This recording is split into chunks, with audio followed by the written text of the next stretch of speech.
ជីវិតដដែលតើអ្នកធ្លាប់ឆ្ងល់ទេថាហេតុអ្វីបានជាពេលខ្លះជីវិតរបស់យើងហាក់ដូចជានៅត្រឹងឬវិលវល់ត្រង់ចំណុចដដែលមនុស្សជាច្រើនប្រាថ្នាចង់បានជីវិតមួយដែលល្អប្រសើរជាងមុនចង់បានភាពជោគជ័យនិងសេចក្តីសុខប៉ុន្តែបែរជានៅតែបន្តធ្វើរឿងដដែលជារៀងរាល់ថ្ងៃតាមពិតទៅទម្លាប់គឺជាអ្នកកំណត់ជោគវាសនារបស់យើងបើយើងមិនព្រមផ្លាស់ប្ដូរទម្លាប់ចាស់ទេនោះជីវិតថ្មីក៏មិនអាចកើតឡើងបានដែរទី1ចង់បានជីវិតថ្មីប៉ុន្តែនៅតែធ្វើរឿងដដែលរាល់ថ្ងៃវាក៏តែងតែនាំយើងទៅកន្លែងដដែលច្រើនដងយើងមិនមែនខ្វះក្តីស្រមៃទេតែយើងខ្វះការផ្លាស់ប្ដូររឿងតូចដែលយើងកំពុងតែធ្វើសារចុះសារឡើងច្រើនជាងទី2ជីវិតមិនមែនផ្លាស់ប្ដូរដោយសារតែពូកែគិតតែម្យ៉ាងនោះទេវាផ្លាស់ប្ដូរចេញពីអ្វីដែលយើងធ្វើនៅពេលញាក់ពីគេងពេលហត់នឿយនិងពេលដែលគ្មាននរណាម្នាក់មើលឃើញច្រើនជាងទី3ទម្លាប់តូចមានឥទ្ធិពលជាងអ្វីដែលយើងគិតគេងយប់ជ្រៅមួយយប់ទៀតក្រោបយឺតមួយថ្ងៃទៀតពន្យាពេលបន្តិចទៀតរឿងតូចតាចទាំងនេះនៅពេលបូកបញ្ចូលគ្នាយូរទៅវានឹងនាំយើងទៅឆ្ងាយជាងអ្វីដែលយើងដឹងទី4ប្រសិនបើនៅតែឆ្លើយតបក្នុងទម្រង់ដើមនោះនឹងទទួលបានលទ្ធផលដដែលខឹងហើយប្រញាប់វាយអក្សរតបតូចចិត្តហើយនៅស្ងៀមភ័យខ្លាចហើយដកថយជីវិតនឹងវិលវល់នៅក្នុងសាច់រឿងដដែលជារៀងរហូតទី5ចង់រីកចម្រើនត្រូវចាប់ផ្ដើមពីទម្លាប់ដែលធ្វើនៅថ្ងៃធម្មតាមិនមែនត្រឹមតែថ្ងៃដែលមានភ្លើងទឹកចិត្តនោះទេតែវាជាថ្ងៃដែលយើងខ្ជិលប៉ុន្តែយើងនៅតែជ្រើសរើសធ្វើរឿងល្អបន្តិចបន្តួចសម្រាប់ខ្លួនឯងទី6ទម្លាប់ចាស់ច្រើនតែផ្ដល់នូវអារម្មណ៍សុវត្ថិភាពទោះបីជាវាមិននាំយើងទៅណាក៏វាធ្វើឲ្យយើងស៊ាំហើយភាពស៊ាំនេះហើយ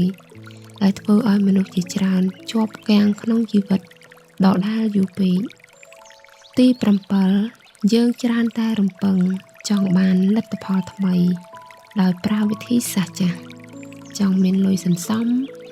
តែនៅតែចាយវាដូចមុនចង់ឲ្យចិត្តស្ងប់តែនៅតែទទួលយកអ្វីដែលធ្វើឲ្យចិត្តវឹកវរដូចដើមទី8ជីវិតមិនមែនជាប់គាំងដោយសារតែយើងមិនពូកែរហូតនោះទេជួនកាលវាជាប់គាំងព្រោះយើងនៅតែបណ្ដោយឲ្យទម្លាប់ចាស់គ្រប់គ្រងពេលវេលារបស់យើងតែប៉ុណ្ណោះទី9ការផ្លាស់ប្ដូរជីវិតមិនចាំបាច់ដើមចេញពីរឿងធំដុំនោះទេគ្រាន់តែក្រោបពីគេងឲ្យលឿនជាងមុនបន្តិចនិយាយតិចជាងមុនបន្តិចសន្សំប្រាក់មុនពេលចាយបន្តិចជីវិតក៏ចាប់ផ្ដើមរំកិលទៅមុខហើយទី10ប្រសិនបើនៅតែនៅជាមួយមនុស្សប្រភេទដដែលបរិយាកាសដដែលគំនិតដដែលជីវិតក៏ពិបាកនឹងផ្លាស់ប្ដូរជួនកាលអ្វីដែលត្រូវផ្លាស់ប្ដូរមិនមែនត្រឹមតែខ្លួនយើងទេតែជារបស់ជុំវិញខ្លួនដែលតែងតែទាញយើងឲ្យត្រឡប់ទៅរកភាពដើមវិញផងដែរទី11ទម្លាប់ចាស់មួយថ្ងៃមើលទៅមិនអាក្រក់ទេតែ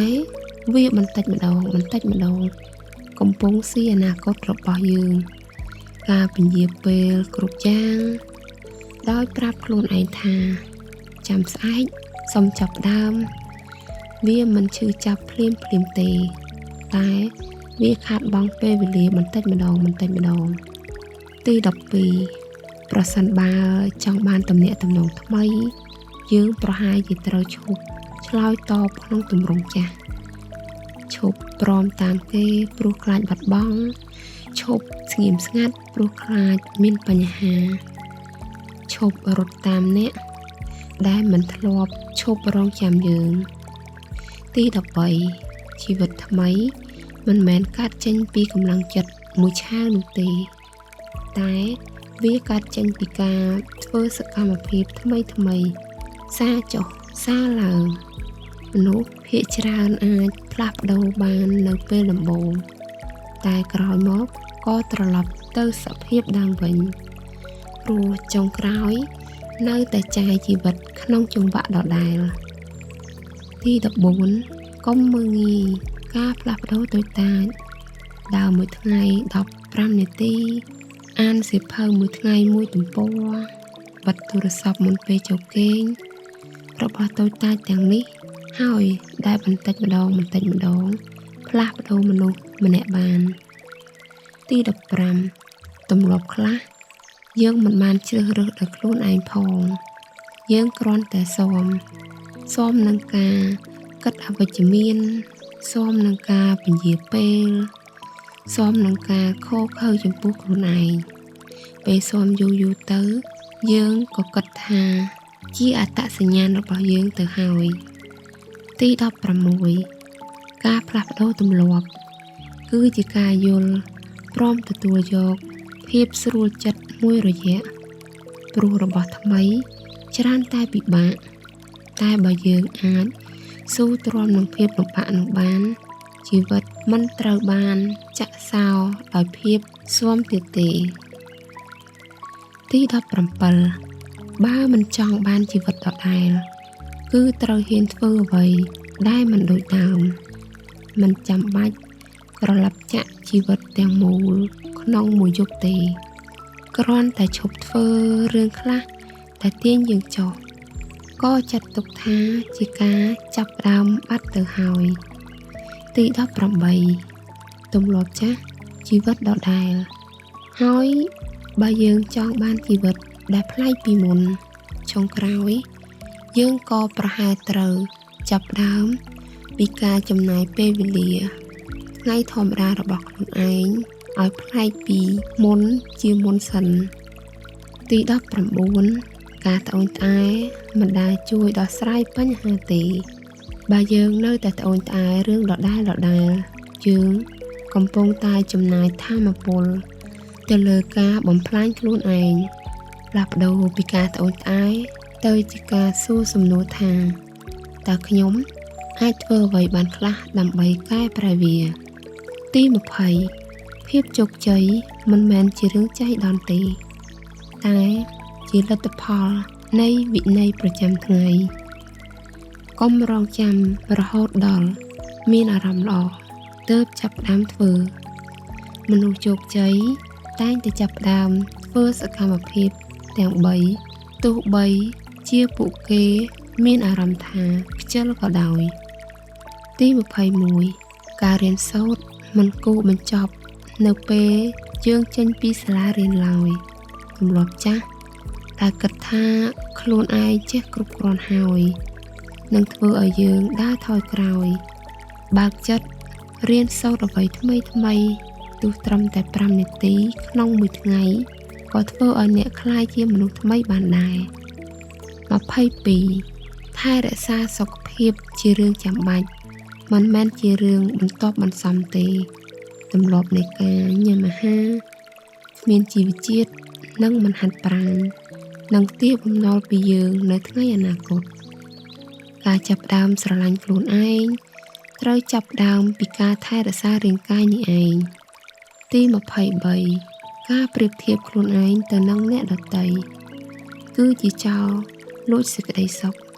បើនៅតែបន្តមើលភាពជោគជ័យរបស់អ្នកដទៃហើយបន្តបង្អាប់ខ្លួនឯងយើងនឹងមិនអាចបោះជំហានទៅមុខបានទេត្រូវប្រៀបធៀបខ្លួនឯងនៅថ្ងៃនេះជាមួយនឹងខ្លួនឯងនៅថ្ងៃម្សិលមិញបានហើយទី24អតីតកាលគឺជាមេរៀនមិនមែនជាកុកឃុំខាំងទេ ការរស់នៅជាមួយវិបដិសារីនិងកំហុសចាស់ចាស់នឹងមិនអាចបដូរអ្វីបានឡើយអត់ទោសឲ្យខ្លួនឯងបោះចោលទម្លាប់បន្ទោសខ្លួនឯងហើយផ្ដោតលើអ្វីដែលអ្នកអាចធ្វើបាននៅថ្ងៃនេះទើបជាការប្រសើរ